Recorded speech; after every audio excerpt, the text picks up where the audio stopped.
Son. Reflect Him in us. The more we understand and walk in His humility, the more that He can do through us. If I walk in pride, He can't do one thing. He will not do one thing in me or through me if it's prideful. But the more that we humble ourselves before Him, He takes our hands and our feet and He begins to reach the lost through you. Because He can't unless we give it to Him. I've got to give Him my hands before He can use them. I've got to give Him my feet before He can use them to do anything for Him. And the only way I can give them to Him is to humble myself before Him and say, it's not about me. If I could sing, I'd sing a song to you. Who knows the praise and worship song that, I know you know it. It left me just like that. All I want to do is love Him.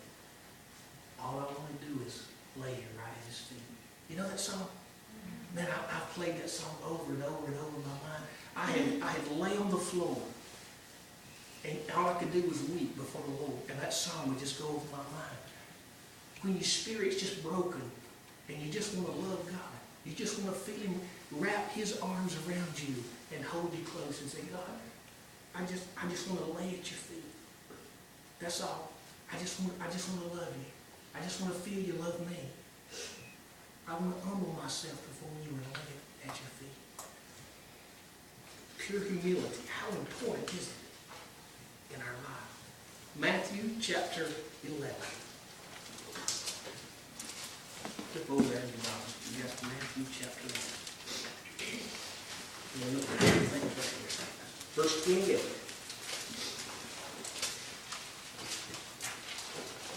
Come to me, all of you who labor and are heavy laden, and I will give you rest. Come to me, all of you who are heavy laden, and I will give you rest.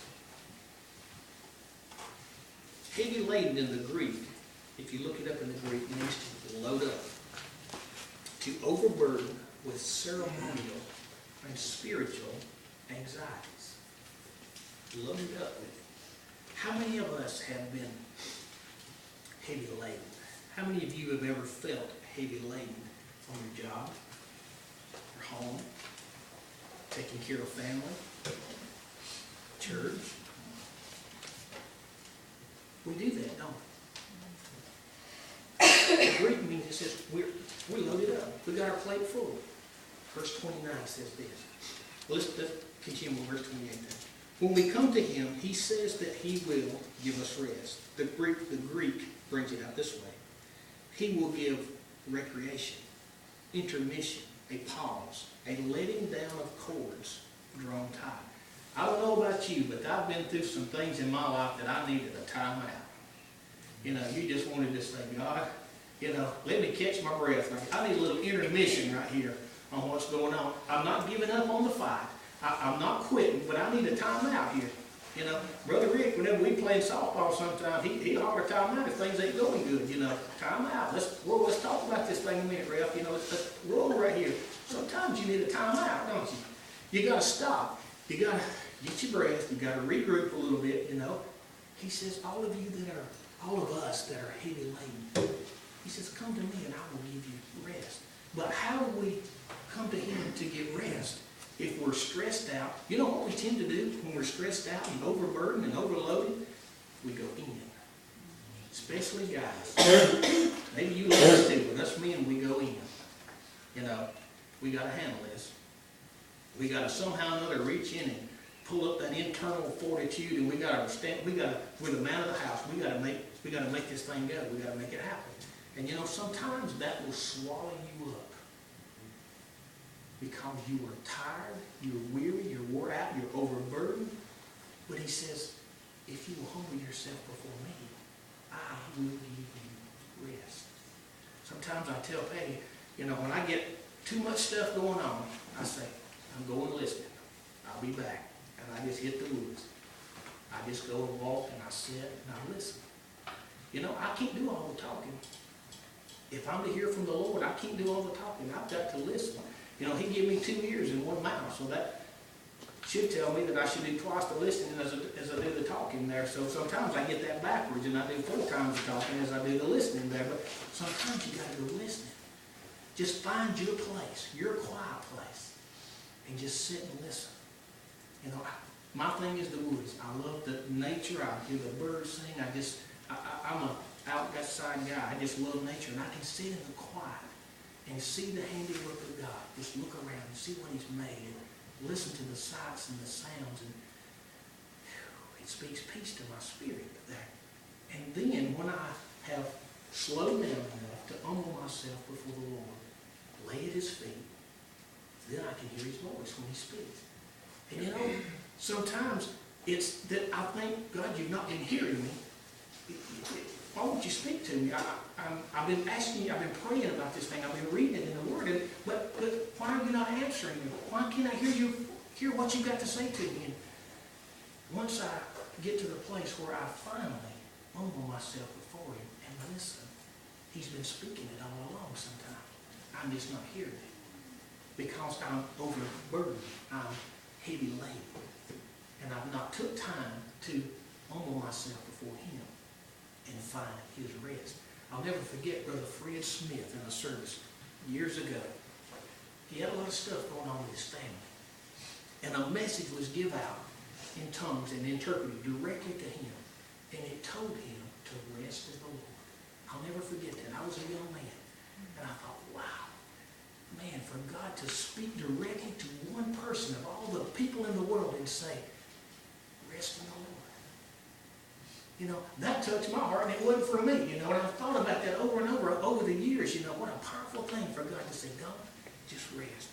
You're tired, you're weary, I know you got a lot on your mind, a lot of physical problems going on, just rest. You know, that's got to pick you up in your spirit. You know, that will cause you to humble yourself before the Lord. You know, woe is me. But God directly speaks to your heart like that. Verse 29, this is another verse. Take my yoke upon you and learn from me, for I am gentle and lowly in heart, and you will find rest for your souls.